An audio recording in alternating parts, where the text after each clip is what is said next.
What's up, Gundam fans? Tanks are a mainstay in today's modern ground forces and a key part of combined arms combat. These machines revolutionized warfare in World War I and have since played critical roles in major conflicts. Today's video revolves around tanks in the Mobile Suit Gundam universe. I'll go over my top 5 tanks from both the Principality of Zeon and the Earth Federation forces. Although the battles fought during the 1-year war heavily gravitated in favor of mobile suits, tanks were still important as ground support units. Let's get started.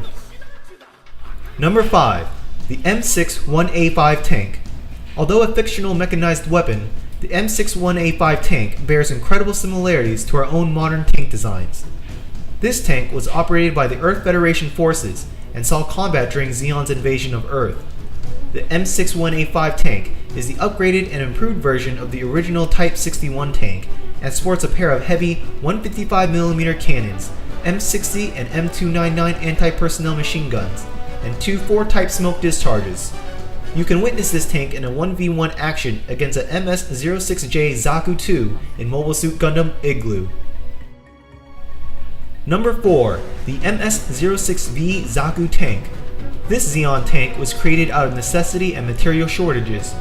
The top portion of the tank is the MS06V Zaku 2 fused with the bottom base of an HT-01B Magella attack tank.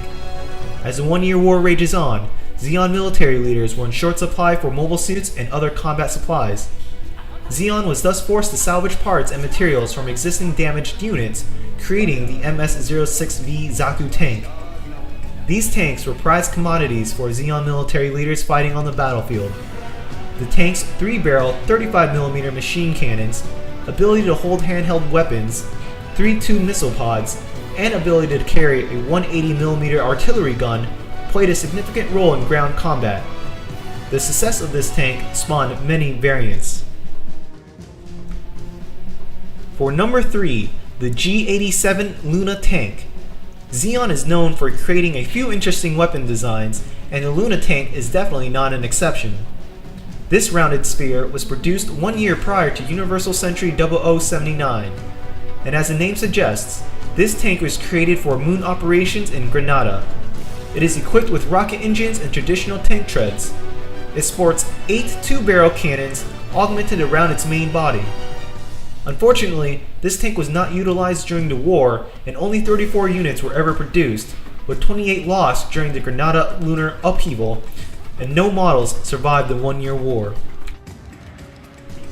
For number 2, the RX-75-4 Guntank is a Gundam classic. Yes, the RX-75 is considered a mobile suit. However, I would also classify this weapon as a tank because of the features with treads, cannons, and other stronger commonalities with tanks instead of mobile suits. Employed by the Earth Federation forces, this machine is equipped with 2 180mm low recoil cannons and 2 4-tube 40mm missile launchers. The most notable feature for the RX-75 Guntank is the ability to allow the pilot to eject in case of emergencies through a core block system. Although Earth Federation intended the design of the Guntank to be an anti-mobile suit weapon, the tank was decommissioned in November Universal Century 0079. The Guntank was the inspiration of many variants and played an important role in the White Base's journey to Jaburo. And coming in at number 1 is the RTX-440 Assault Guntank. This mean fighting machine is an Earth Federation ground assault artillery mobile suit, classified as an assault gun tank. This is the most heavily armed tank on our list, with a 220mm cannon, 2-tube bob gun, a flamethrower, 4-tube bob gun, multiple launch rocket system, 56-tube rocket launcher, and 4 heavy mines. This tank features an assault mode which transforms the tank and gives it the ability to travel at higher speeds. You can witness this killing machine in Gundam Igloo during Operation Odessa. These scenes highlight the tank's great ability to overwhelm mobile suits and infantrymen. And that's my list of my top 5 tanks from Mobile Suit Gundam. As Sunrise produces more media content for the Mobile Suit Gundam franchise, it would be interesting if we can see more tanks and the role they play in specific battles. Personally, I would like to witness more stories from Zeon's perspectives as the Earth invasion takes place. It would be here, as the fighting takes place on Earth, where we will witness more land, air, and sea weapons other than mobile suits.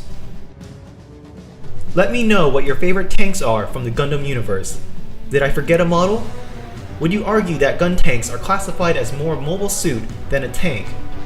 As always, thank you for watching, and peace out.